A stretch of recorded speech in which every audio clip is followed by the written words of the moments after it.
legislated wage hike in the amount of 100 pesos last February 19 of 2024. It took them a year, all right, to pass their own version of 200 pesos wage hike.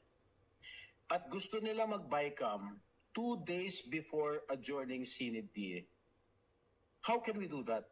I was busy presiding with my own commission on appointments sa CA. Senator Joel Villanueva, who is the current chairman of Committee on Labor, was also busy presiding on his own commission on appointments committee. So how can we do that? So lumapit sa akin si Congressman Raymond Mendoza, yung party list ng TUCP, begging if we can constitute the BICAM.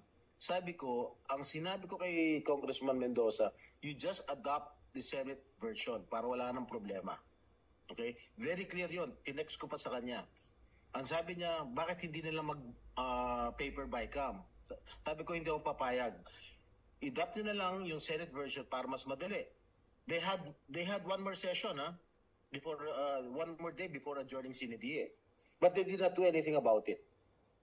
So tapos sasabihin nung spokesperson ng House of Representatives that we killed the legislated wage hike. That is not true. Sinungaling yan. Tsaka kabago-bago lang yan eh. Hindi nagre-research yan.